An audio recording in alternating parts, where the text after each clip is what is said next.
खैबर पख्तूनख्वा हमले में पाकिस्तानी सेना और पुलिस को झटका लगा है। 50 से ज्यादा पुलिस वालों की मौत की खबर सामने आ रही है। पुलिस ट्रेनिंग सेंटर में 7 हमलावरों के मारे जाने का दावा किया जा रहा है। यह आंकड़ा छोटा नहीं है।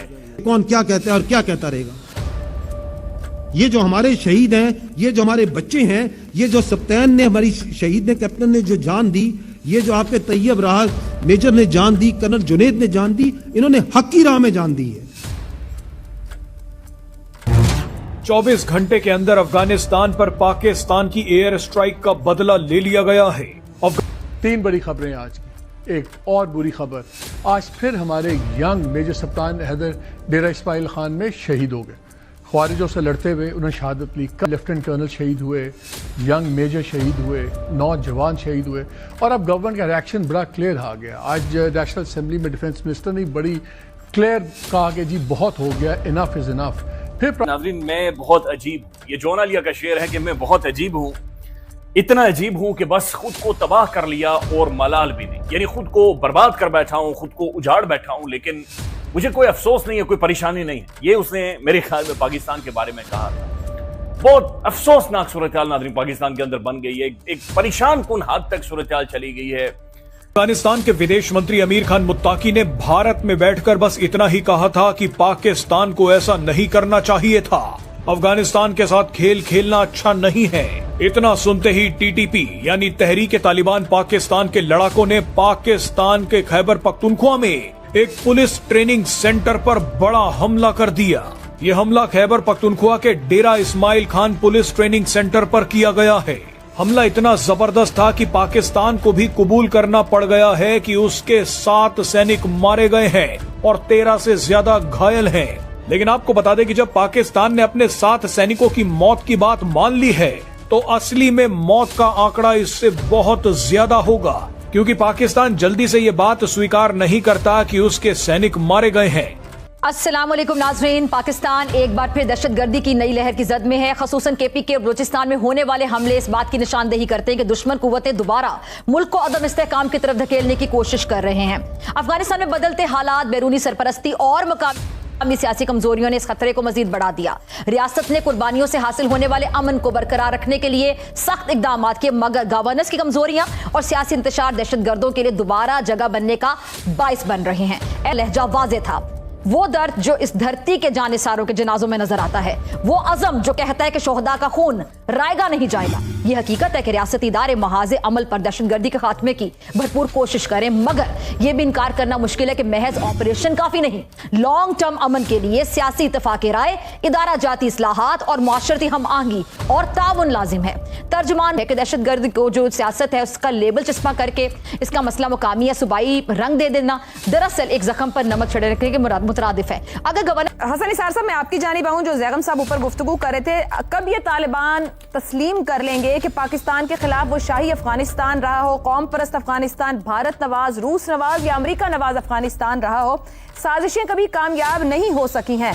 तो अब तो इतना टूट फूट का शिकार अफगानिस्तान है, जहां राजवाड़े हैं या धड़ों में बटा हुआ है, एक रियासत के तौर पर भी मौजूद नहीं, फिर वो किस तरह की जंग चाह रहा है पाकिस्तान से? जो पाकिस्तान जो है, क्या वो डायरेक्टली अफगानिस्तान में जो ये दहशतगर्दों के ठिकाने हैं, इनको डायरेक्टली हिट कर सकता है? तो एहतजाज कर रही है और जो इतलात आ रही है, मुजाद इतलात के लाशें गिर गई, लोगों की जानें चली गई, गोली चल गई है ना, गोली चल गई। नाज़रीन, सवाल ये पैदा होता है कि यहाँ तक पहुंचे।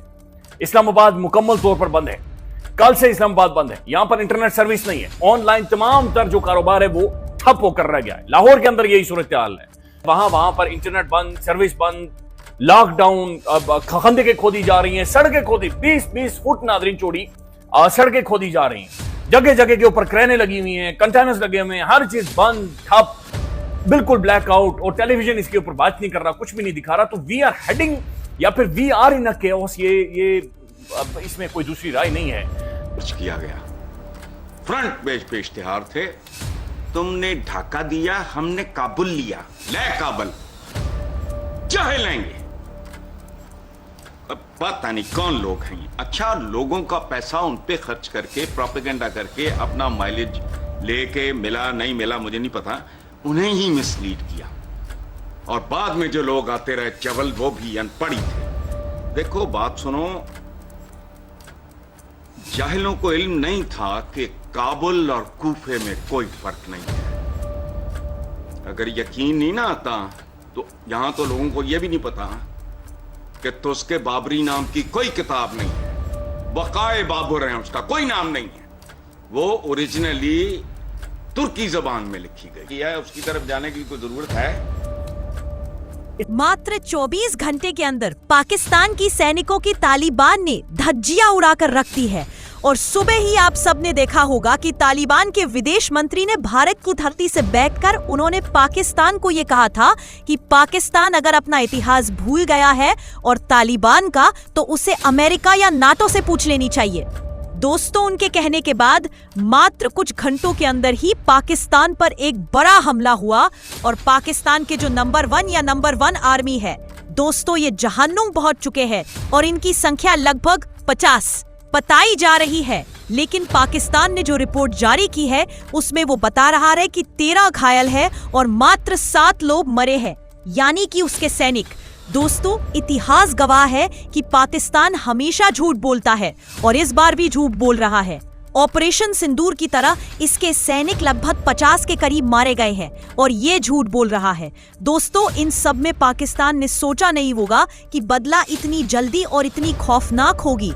इनकी सबसे बड़ी टेंशन तो इस समय इंडिया से है कि अफगानिस्तान जाकर इंडिया से मिल गया है। तो दोस्तों, पाकिस्तान के अंदर ये खौफ बरकरार रहना चाहिए। It's very sad. ये कौन सोच रहा है, क्या कह रहा है, क्या नहीं कह रहा, अब आप अंदाजा लगाएं नाज़रीन। साद रिजवी इस एहतजाज को लीड कर रहा है। जाहिर इनके बारे में बहुत सारे शुकूक व शुबात मौजूद हैं। इन्हें बी टीम भी कहा जाता है, अक्सर इन्हें चाबी वाले खड़ूने भी कहा जाता है। लेकिन इस वक्त लाशें गिर गई हैं। इनका एक एहतजाज था जो कि होना था, होना था, लेकिन वहां पर लाशें बहरहाल गिर गई हैं। इनका एहतजाज करने का हक भी है। इतना एक्सपेंड कर दिया गया है कि वहां पर अब खून है उस एहतजाज के अंदर।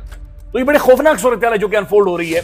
साथ ये हम जा किस तरफ रहे हैं, ये क्या पॉलिसी है, ये कौन इसे खराब कर रहा है।